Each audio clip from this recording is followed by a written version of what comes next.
Assalamualaikum warahmatullahi wabarakatuh. Perkenalkan, nama saya Muhammad Haji Sofyan. Saya dari jurusan Teknik Mesin 2018. Di sini saya membuat video untuk memenuhi tugas praktikum prestasi mesin Laboratorium Konversi Energi modul pompa sentrifugal. Di dalam video ini saya akan menjelaskan beberapa timeline dulu yang akan saya jelaskan ya. Yang pertama ada sejarah pompa sentrifugal, lalu ada definisi dan prinsip kerja pompa sentrifugal, lalu ada bagian-bagian pompa sentrifugal, dan nanti terakhir ada berupa video itu langkah kerja pompa sentrifugal dan juga pengaplikasiannya di dunia industri. Langsung saja ke yang pertama. Di sini ada sejarah pompa sentrifugal. Pompa sentrifugal ini ternyata resmi ditemukan oleh seseorang yang bernama Denis Papin pada tahun 1689. Semenjak itu banyak dipakai di Eropa. Lebih dari 100 tahun kemudian, tepatnya pada tahun 1800-an, pompa ini mulai digunakan di benua Amerika. Nah, pada awalnya pompa sentrifugal ini dikenal sebagai baling-baling Archimedan, di mana penggunaan head dari pompa ini masih sangatlah rendah, dan fluida yang dialirkan oleh pompa ini cenderung agak kasar, di mana banyak campuran benda padat hingga sampah.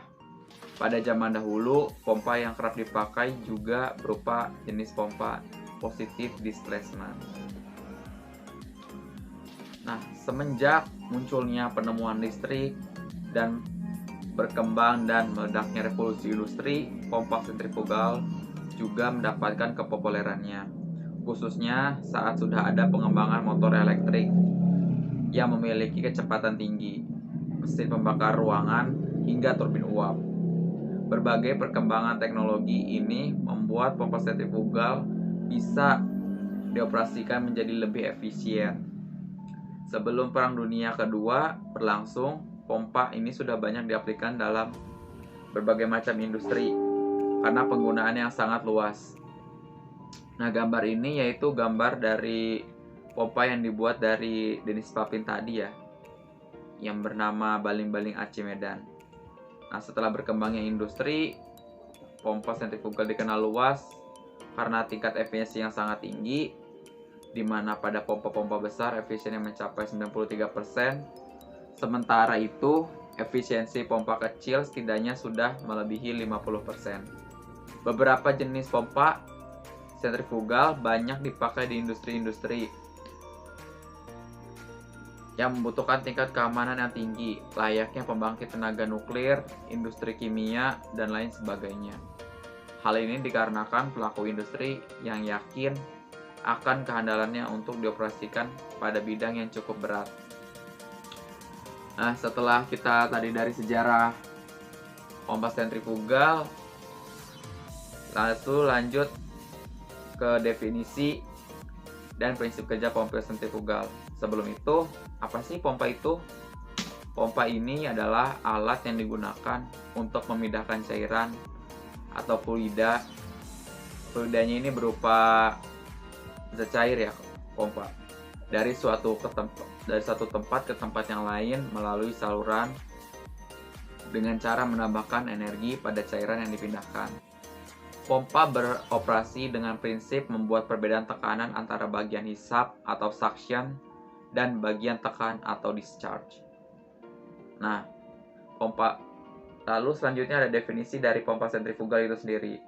Pompa sentrifugal adalah salah satu pompa yang umum digunakan dalam memenuhi kebutuhan air dalam kehidupan sehari-hari. Pompa sentrifugal adalah pompa yang mengubah energi kinetik impeller yang berputar menjadi energi tekan fluida. Prinsip kerjanya ini menaikkan tekanan cairan dengan memanipulasi kecepatan gaya sentrifugal dan mentransformasikannya gaya yang disebut ke impeller yang berputar di dalam casing untuk membuat perbedaan tekanan pada sisi hisap atau suction dan tekan atau discharge. Lalu di sini selanjutnya ada bagian-bagian pompa sentrifugal seperti gambar ini ya. Yang pertama, gambar yang ditunjukkan oleh huruf A ini ada stuffing box. Stuffing box di sini berfungsi untuk mencegah kebocoran pada daerah di mana poros pompa menembus casing. Lalu bagian B di sini ada yang namanya packing. Packing ini digunakan untuk mencegah dan mengurangi bocoran cairan dari casing pompa melalui poros. Lalu selanjutnya ada yang namanya shaft ya. Shaft atau poros ini berfungsi untuk meneruskan momen puntir dari penggerak selama beroperasi dan tempat kedudukan impeller dan bagian-bagian berputar lainnya. Lalu setelah tadi ada shaft, bagian D ini ada namanya shaft sleeve. Shaft sleeve ini berfungsi untuk melindungi poros dari erosi, korosi, dan keausan pada stuffing box. Lalu ada fan. Fan ini yaitu sudu dari impeller sebagai tempat berlalunya cairan pada impeller. Lalu yang F ini ada yang namanya casing ya. Casing ini merupakan bagian paling luar dari pompa yang berfungsi sebagai pelindung elemen yang berputar, tempat kedudukan diffuser atau guide fan, inlet dan outlet nozzle, serta tempat memberikan arah aliran dari impeller dan mengkonversikan energi kecepatan cairan menjadi energi dinamis atau single stage. Lalu selanjutnya ada eye of impeller. Eye of impeller ini bagian sisi masuk pada arah isap impeller. Nah, lalu yang H ini ada impeller itu sendiri. Impeller ini apa? Impeller ini berfungsi untuk mengubah energi mekanis dari pompa menjadi energi kecepatan pada cairan yang dipompakan secara kontinu. Sehingga cairan pada sisi isap secara terus-menerus akan masuk mengisi kekosongan akibat perpindahan dari cairan yang masuk sebelumnya. Lalu ada yang namanya casing wearing. Casing wearing ini yaitu berfungsi untuk memperkecil kebocoran yang melewati bagian depan impeller maupun bagian belakang. Dengan cara apa? Dengan cara memperkecil celah antar casing dengan impeller. Lalu yang terakhir ini ada yang namanya discharge nozzle. Discharge nozzle ini berfungsi untuk mengeluarkan cairan dari impeller. Di dalam nozzle ini, sebagian head kecepatan aliran diubah menjadi head tekan. Nah, di sini ada pompa sentrifugal ya. Pada pompa sentrifugal ini terdapat sebuah impeller yang berfungsi untuk mentransfer energi dari putaran motor menuju fluida. Pada bagian impeller ini terdapat serangkaian baling-baling melengkung yang dipasang di dalam plat penutup. Pada dasarnya kita mempunyai impeller yang berputar dalam casing volute. Impeller ini selalu berada di dalam fluida dan saat ia berputar melalui cairan terciptalah tekanan dan perbedaan tekanan ini. Ini yang menyebabkan terdapat arus cairan yang memberikan gaya sentrifugal ke partikel air dan air bergerak secara radial. Karena energi mekanik rotasi ditransfer ke fluida pada bagian discharge impeller, maka tekanan dan air energi kinetik akan meningkat. Pada bagian suction air akan terdistribusi sehingga tekanan negatif yang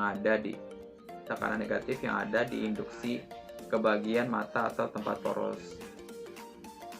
Tekanan rendah seperti itu membantu dalam menghisap aliran air ke dalam sistem. Tekanan seperti itu membantu menghisap aliran air ke dalam sistem lagi, dan proses ini berkelanjutan ya. Inilah alasan mengapa priming penting untuk pompa sentrifugal. Jika pada saat impeller bekerja dan tidak terdapat air pada sistem, tekanan negatif yang diberikan oleh udara yang berputar pada bagian eye of impeller akan sangat kecil untuk mendapat menyedot aliran air. Impeller ini dipasang di dalam casing, jadi air yang keluar ini dikumpulkan di dalam dan akan bergerak ke arah yang sama dengan rotasi impeller menuju ke discharge. Casing ini membantu untuk mengurangi kecepatan aliran yang keluar. Pengurangan kecepatan aliran ini akan menghasilkan peningkatan tekanan statis yang diperlukan untuk mengatasi hambatan sistem pemompaan. Ini ada pengaplikasian pompa sentrifugal di kehidupan sehari-hari. Pompa sentrifugal ini digunakan di banyak industri, seperti industri pembangkit listrik dan perminyakan. Pompa sentrifugal digunakan untuk mengalirkan berbagai jenis fluida, mulai dari gas, minyak, logam cair, hingga garam cair bersuhu tinggi. Tadi pengaplikasiannya dari pompa sentrifugal. Sekian dari saya. Kurang lebihnya mohon maaf. Wassalamualaikum warahmatullahi wabarakatuh.